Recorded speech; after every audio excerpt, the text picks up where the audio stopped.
Paz seja convosco. Amém. Amém. Louvamos o santo nome do Senhor por mais esse dia de vida, por mais esta oportunidade que nós temos de estar na sua casa. Não é uma obrigação, mas é um prazer. Muita alegria. Há tantos países que não têm essa permissão.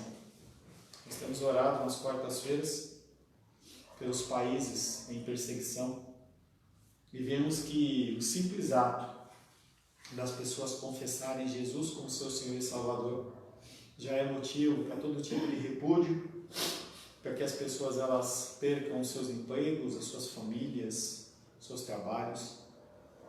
Pessoas neste momento em países do Oriente Médio, da Ásia, estão se encontrando em cavernas, se encontrando em esgotos.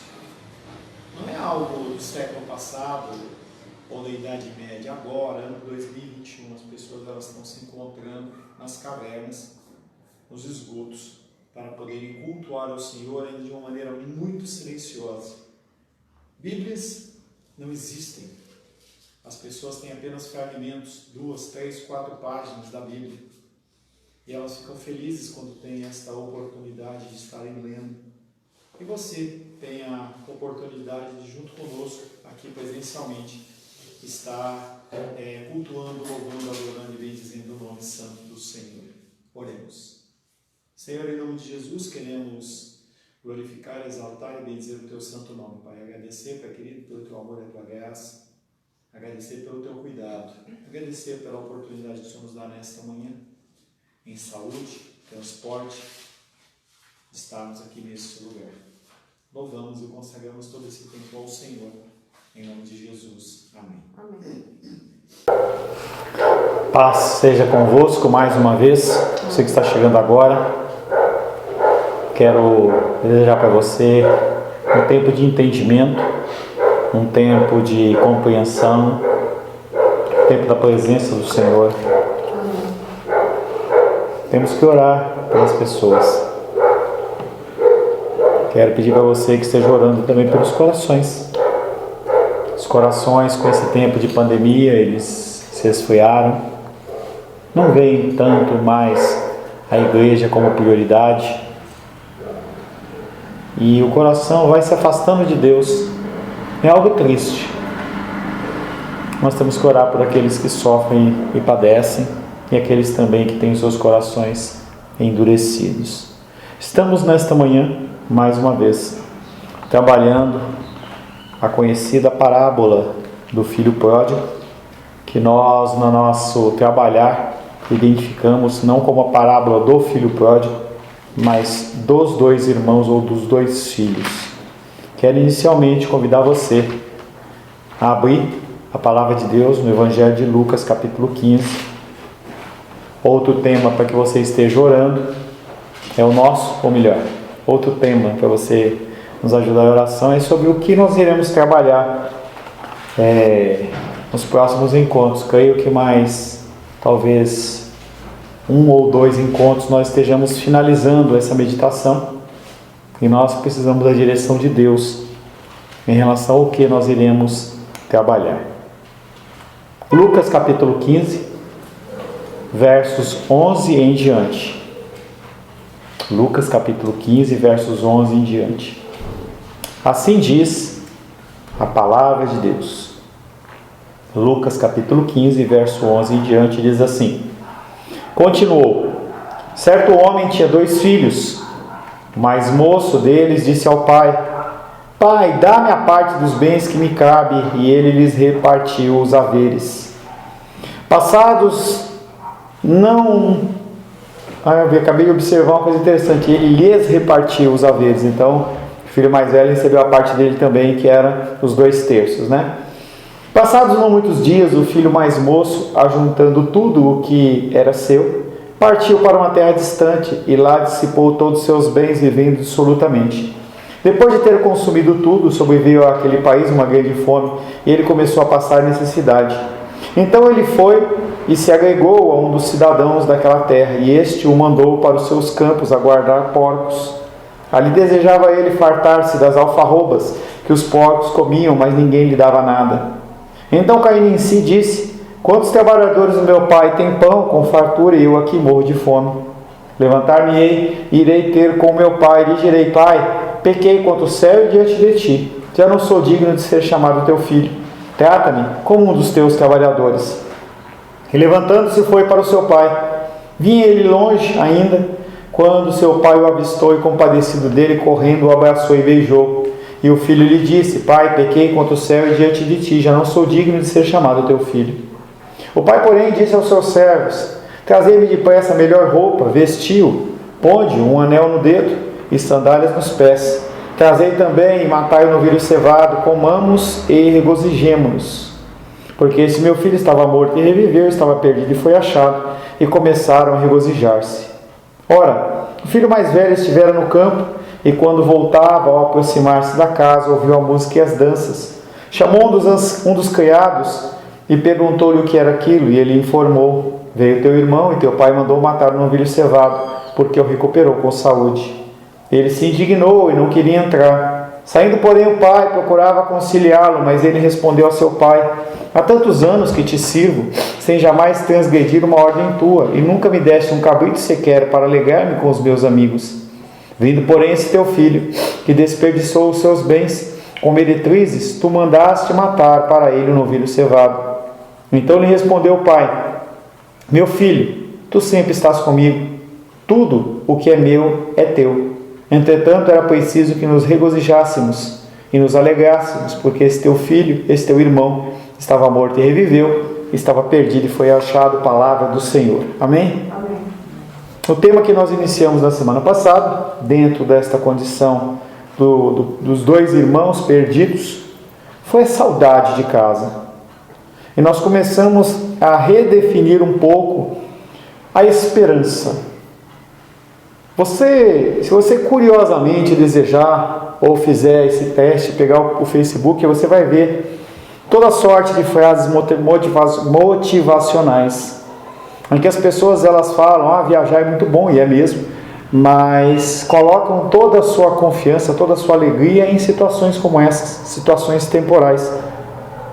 E aí nós começamos a redefinir esta esperança. Uma esperança não necessariamente de chegar a um salário, ou de chegar a um recurso, ou de chegar a alguma situação. Jesus, ele nos deu mais que um relato tocante de uma redenção individual. Falávamos na semana passada que a parábola conhecida do filho pródigo, que abarca a condição do filho mais velho como principal, ela é muito mais abrangente do que isso. Ela vem falando da figura do ser humano que em algum momento ele se afastou. Quando Adão e Eva pecaram, o ser humano entrou numa espiral descendente e cada vez mais ele se afunda no seu pecado e cada vez mais ele se afasta de Deus.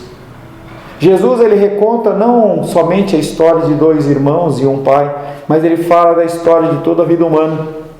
E também promete a esperança para aqueles que creem nele. Então Jesus, ele mostra o diferencial entre aqueles que creem em Deus e aqueles que não creem.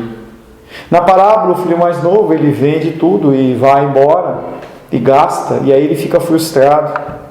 E aí o que acontece é que ele começa a sentir saudade de casa. O que acontece na vida dos seres humanos hoje é que naturalmente nós sentimos saudades de casa.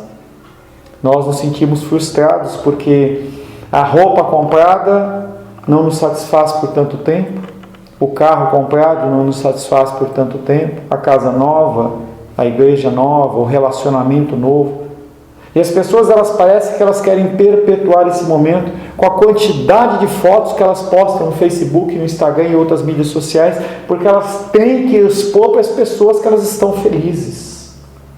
Não é simplesmente um ato de demonstração: estou passeando nesse lugar. Como eu vejo a minha esposa, ela vê uma flor, ela tira foto daquela flor que ela acha bonita.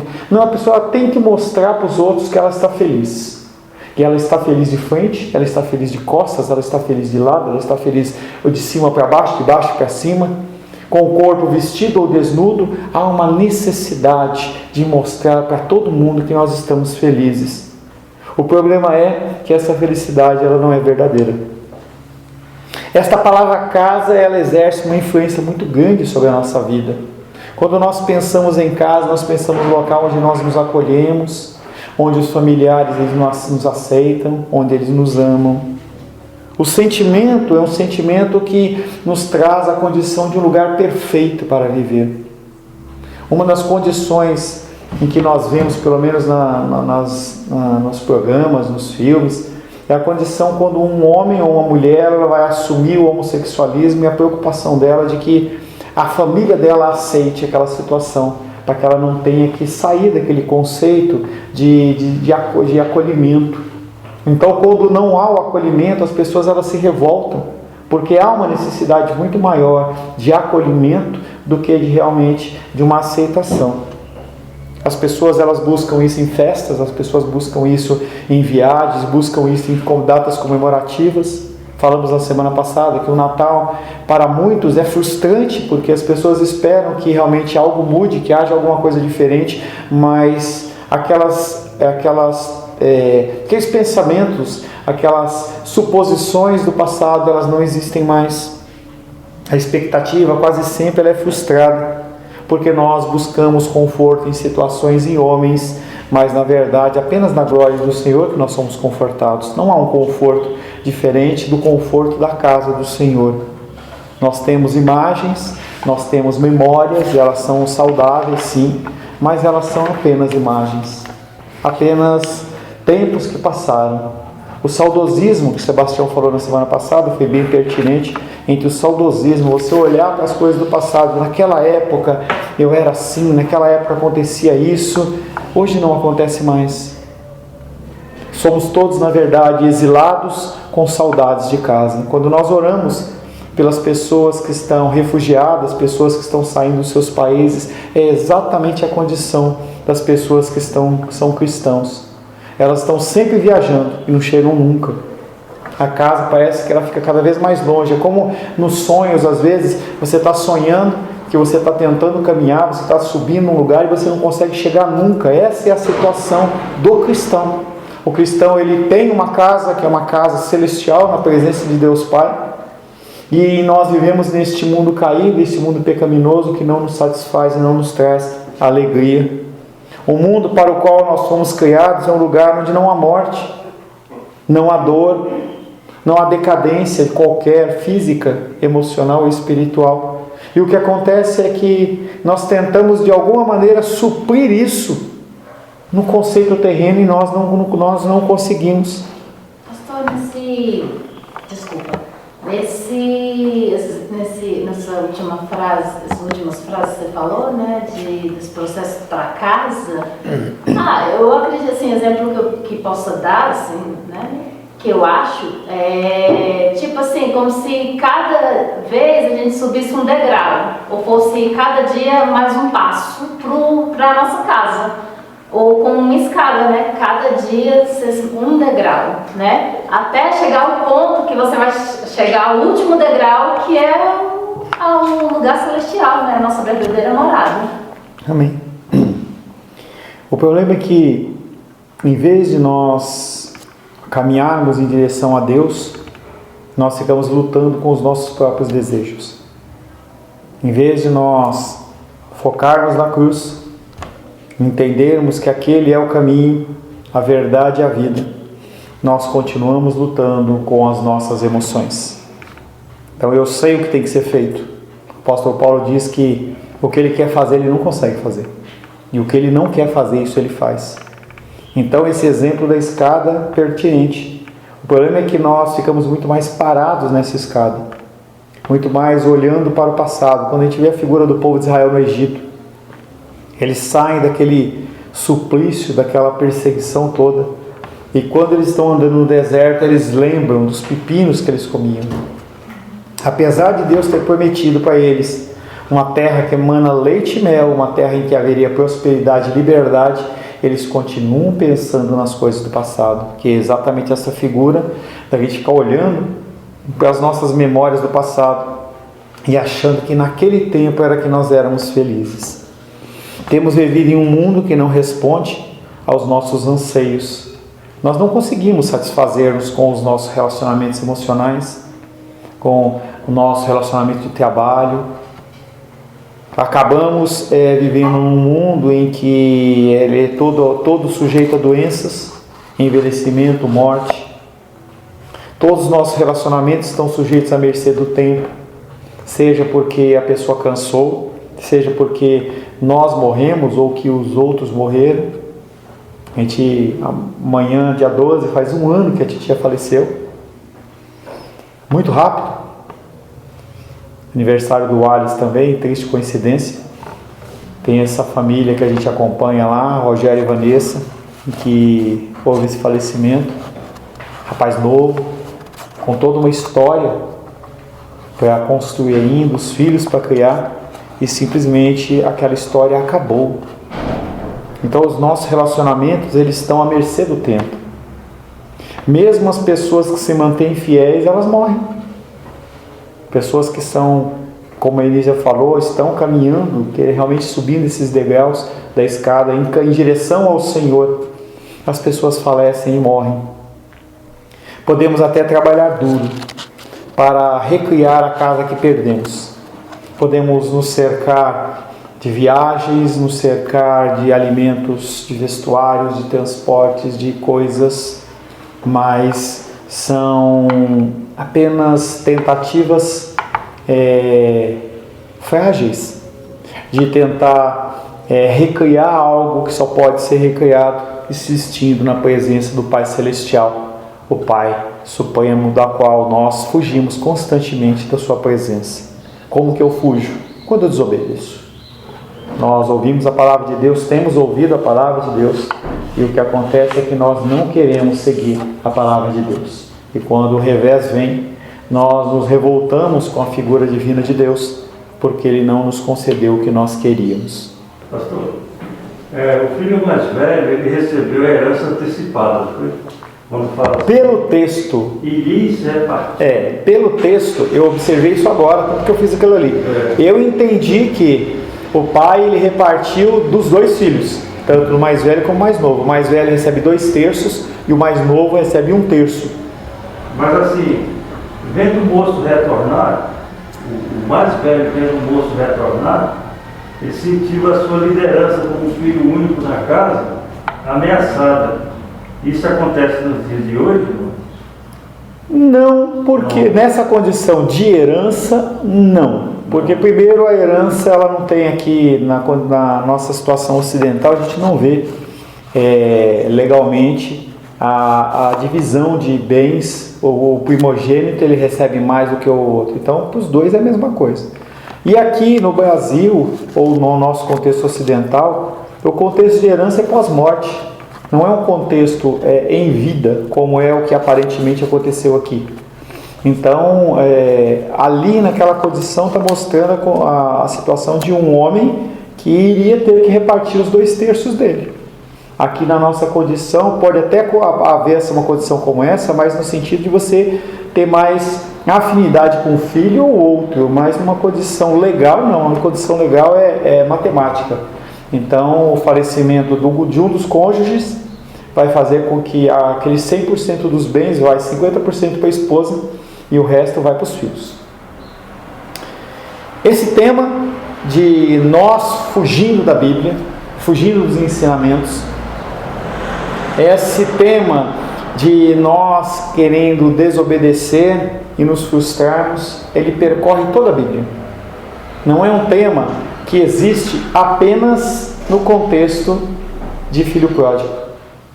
Quando nós vemos Adão e Eva após o pecado original, eles são exilados, eles são banidos do jardim do Éden. O filho deles, Caim, depois que ele matou Abel, ele também foi condenado a perambular pela terra, porque ele havia assassinado seu irmão. Jacó, ele enganou seu pai, o seu irmão, e ele teve que sair fugido dali. O filho de Jacó, José, e a família dele foram expulsos da sua terra para o Egito por conta da grande fome, exílio. Lá os israelitas foram feitos escravos, até que sob Moisés retornaram para o lar ancestral.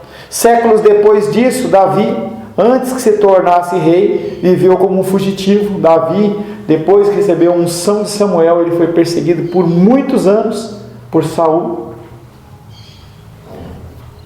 Toda a nação de Israel foi novamente exilada, primeiramente na Síria, pelas 10 tribos de Israel.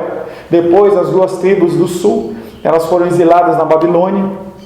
Não é mera coincidência o fato da história após história, conter esse padrão de exílio. A mensagem da Bíblia é que a raça humana consiste de um bando de exilados tentando voltar para casa. A nossa vida é uma vida de tentar chegar em casa, que é o que a Melissa falou de subir a escada. Mas enquanto nós não focarmos aonde nós temos que chegar, a gente vai continuar rodando em círculos. As pessoas, elas rodam em círculos. A gente vê as pessoas vindo para a igreja com aquela chama, com aquele fogo, com aquele desejo. Em pouco tempo parece que aquela coisa desaparece. Parece que a pessoa ela não sente tanta necessidade. Parece que ela acha que aquela condição, aquele degrau, eu já estou aqui no degrau 10, falta 50 ainda. Mas eu olho para trás, tem tanta gente no degrau 1, não vou ficar aqui no 10 mesmo. Essa condição é uma condição de que a parábola do filho pródigo é sobre a minha vida, é sobre a sua vida, é sobre a nossa vida. É a parábola de pessoas que ou vão para o mundo viver absolutamente ou vivem religiosamente nos seus lares. Viver, voltar para casa é difícil, porque nós temos que abrir mão de coisas. Eu lembro de uma parábola em que Jesus estava falando lá com o rapaz, nós já falamos sobre essa parábola. E o rapaz, ele fala assim, bom mestre, como é que eu alcanço o reino dos céus? Ele fala assim, obedece os mandamentos.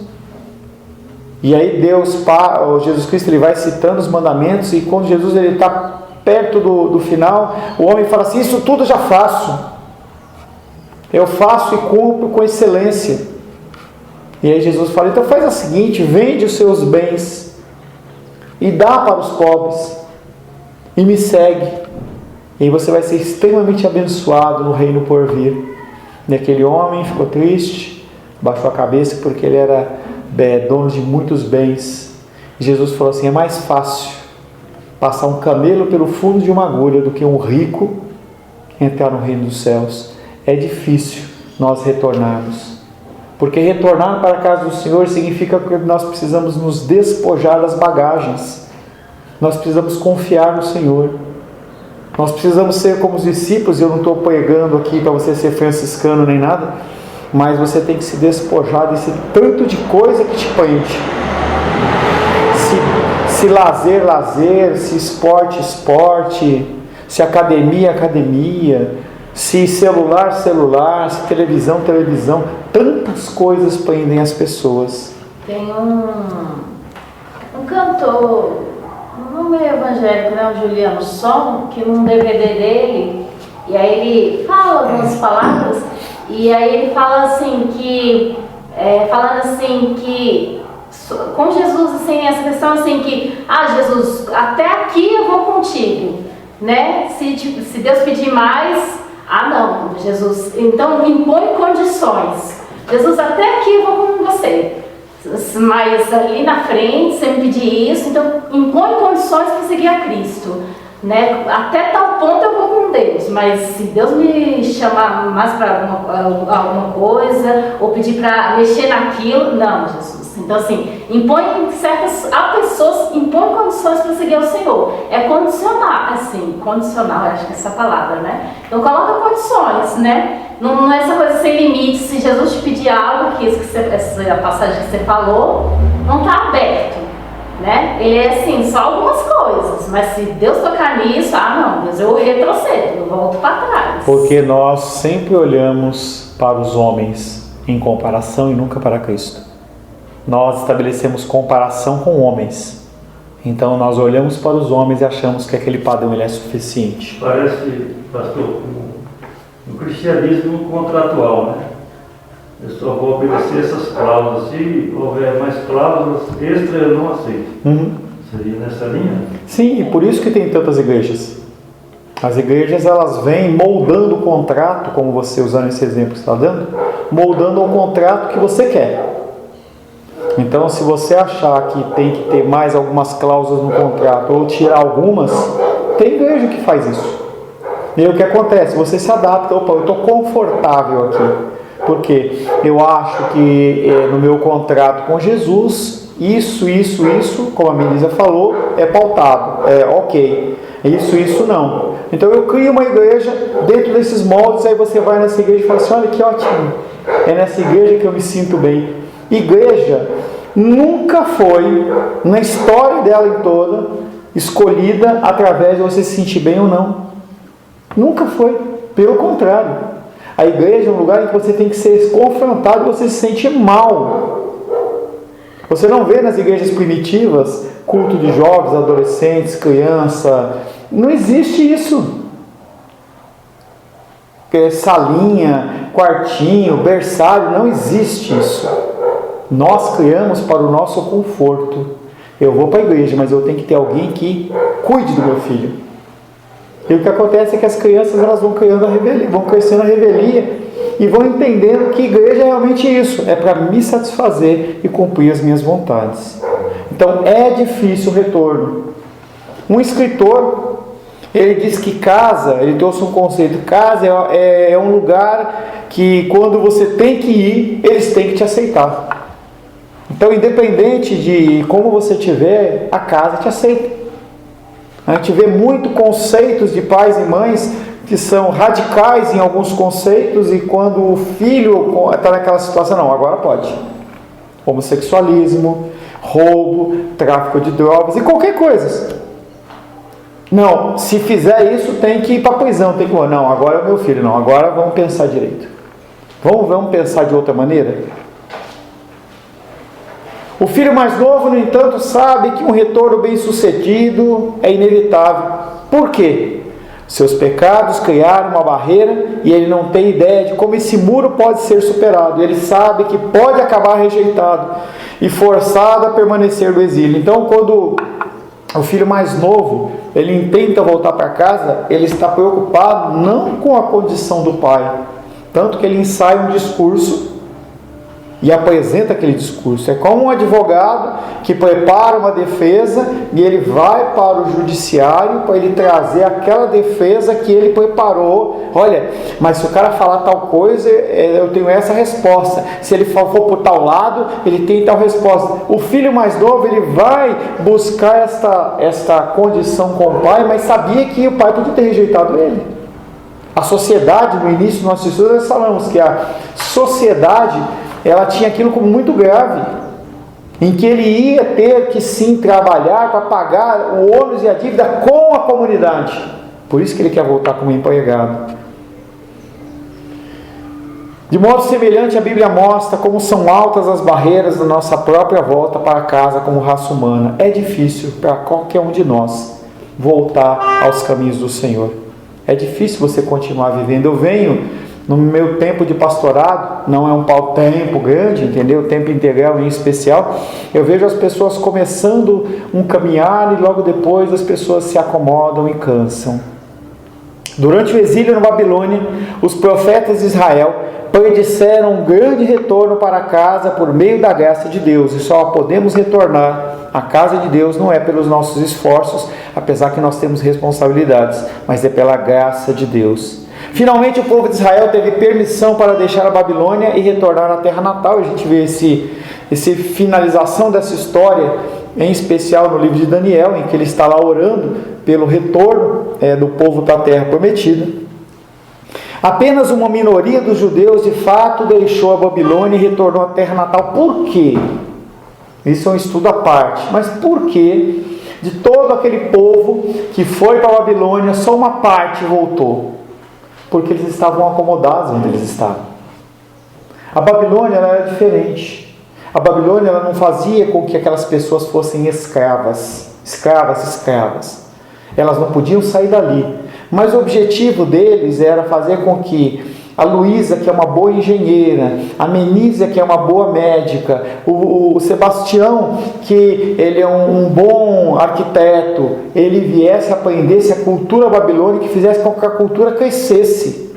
Então as pessoas lá conseguiram emprego, conseguiram casa, tiveram uma melhor condição social, estabeleceram um relacionamento, se casaram.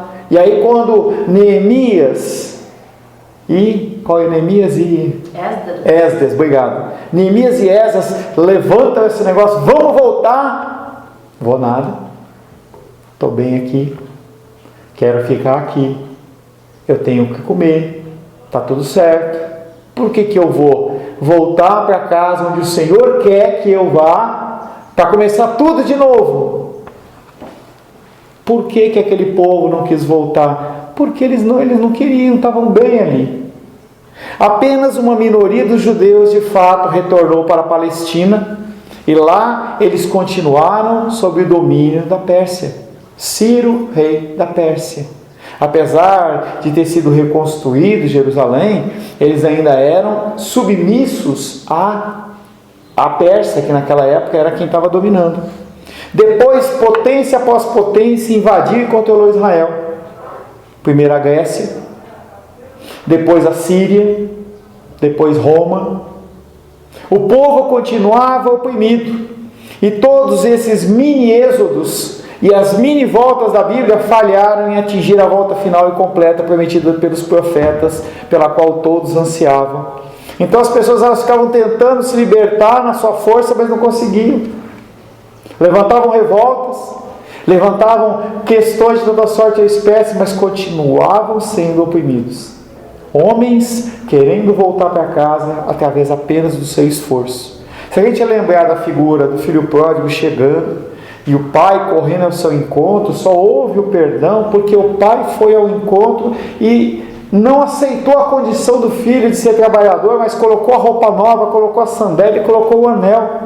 A ação não foi do filho, foi do pai. Foi o pai que derramou da sua graça sobre a vida dele. Poderia ter recebido ele como empregado. Já estava na expectativa do filho mais novo. Mas o pai é muito mais. Não adianta a gente querer se contentar com a condição normal e natural. O pai ele tem mais. O povo continuava oprimido. Todos os mini-êxodos da Bíblia falharam em atingir a volta final. Não é que a Bíblia falhou. A ação humana dentro da Bíblia falhou. Mas por que falhou?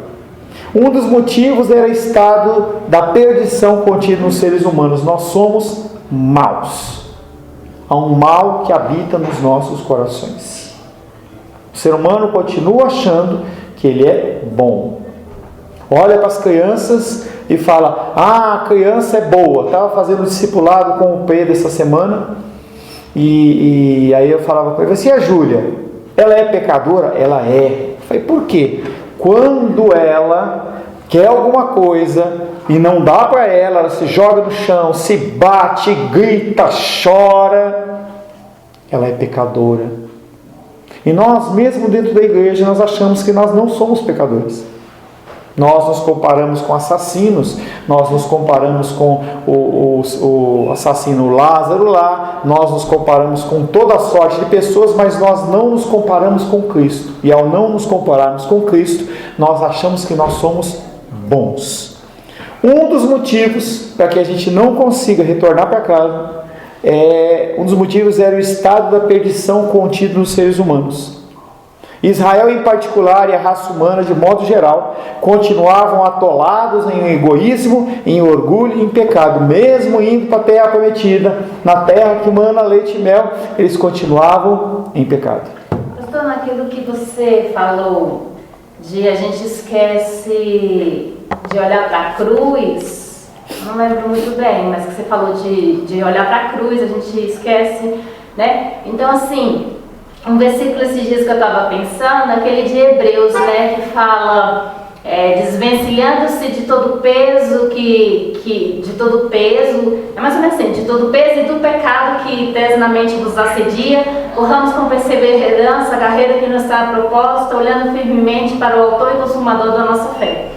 Então, a gente, muitas vezes, as coisas da modernidade, tecnologia, redes sociais, as notícias do jornal, as tragédias, inúmeras coisas da modernidade e as coisas também da vida cristã, vai virando mochilas, pedras que vão nos fazendo ficando encurvados, né? E a nossa vida com Deus nossa jornada cristã vai ficando pesada, né? E aí também uma coisa que eu ouvi de um canal que prega a palavra de Deus, e aí o pastor falando assim, em último, ele falou essa frase, em última questão, a inquietude, ela é resultado da rebelião. Então a nossa inquietude é o resultado de toda a nossa rebelião. Então essa inquietude da sociedade, essa sociedade barulhenta, que quando a gente ouve o silêncio, a gente até estranha, né? Então assim, tudo isso, todas essas agitações e coisas da nossa modernidade e a nossa vida cristã, elementos que a gente inventa, recria na nossa vida, na nossa vida com Deus, que é ilusões nossas, coisas nossas, do ser humano, pecado nosso, vai virando uma vida pesada, deixa de ser leve na graça de Deus. E nós gostamos de, a cada dia, acrescentar mais e mais fardos. Não é ninguém que acrescenta a não ser nós mesmos. Nós mesmos escolhemos acrescentar fardos aos nossos lombos.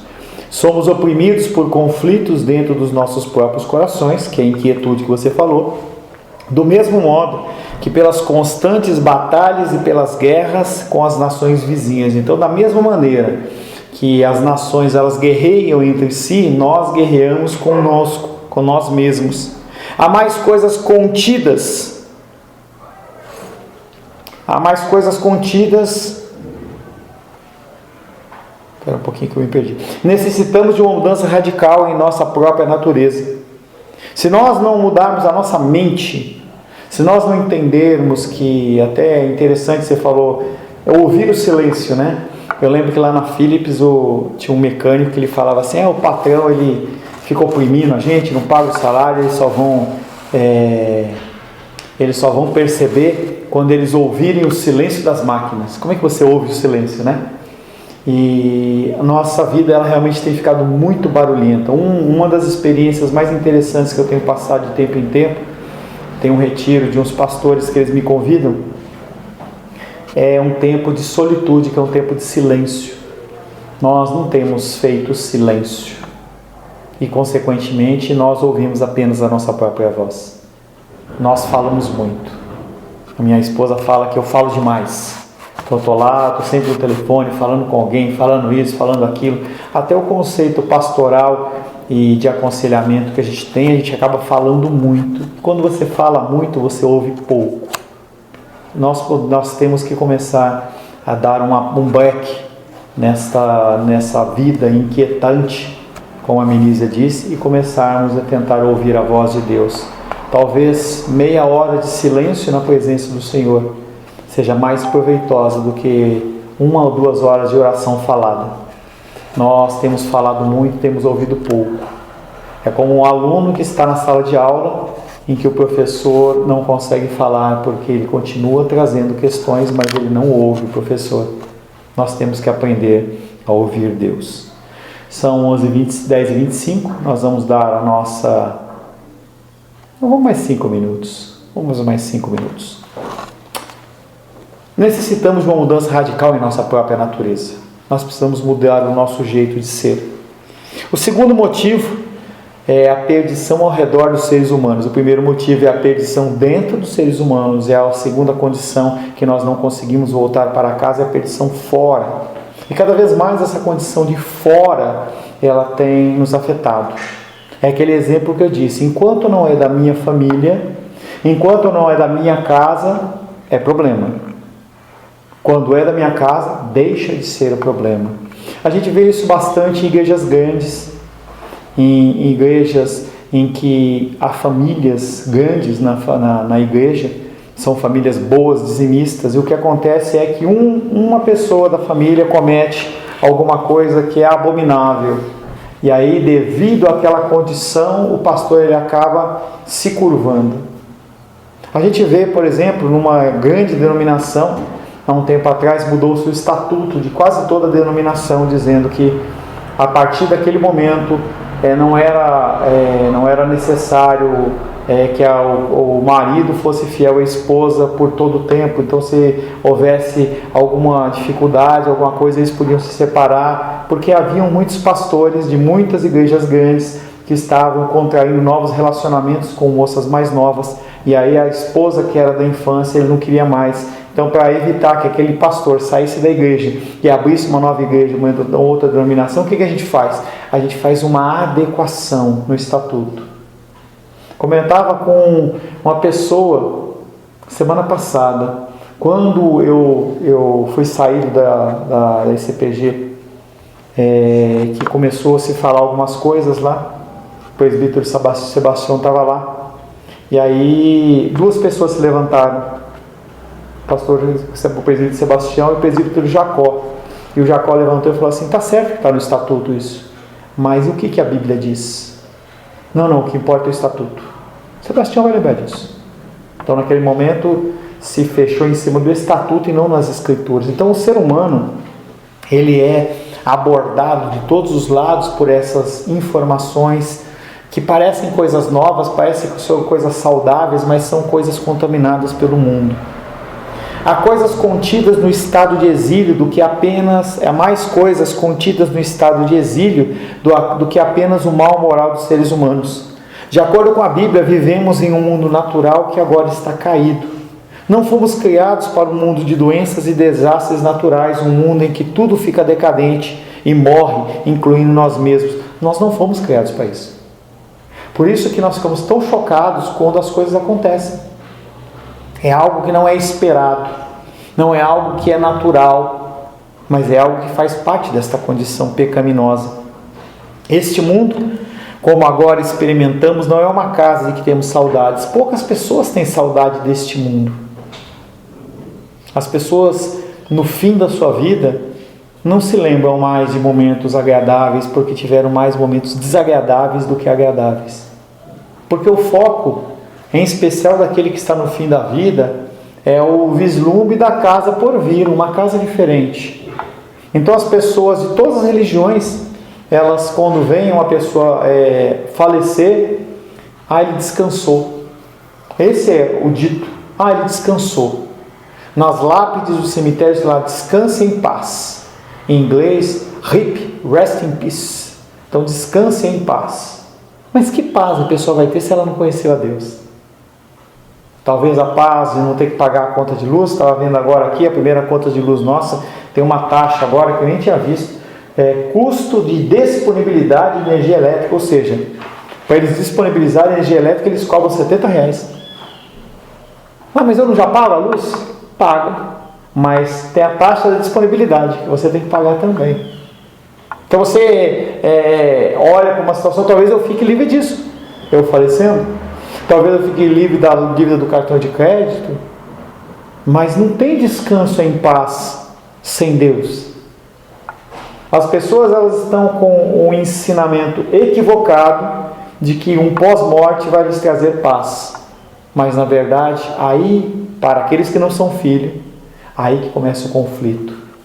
Se aqui na terra, e para alguns aqui a terra é o inferno, se aqui na terra nós passamos lutas e dificuldades, maiores haverão naquele contexto de inferno, de punição e perdição eterna. Muitos creem que aquilo não vai existir, que o inferno é apenas uma historinha para pôr medo, a historinha que você vai contar para a criança e fala assim: olha, se você não dormir agora, o bicho-papão te pega. Ou para aqueles que acreditam em Papai Noel, você tem que dormir, senão o Papai Noel não vem. Ou o inferno, parece que é uma história de medo, mas não é. O inferno é algo real.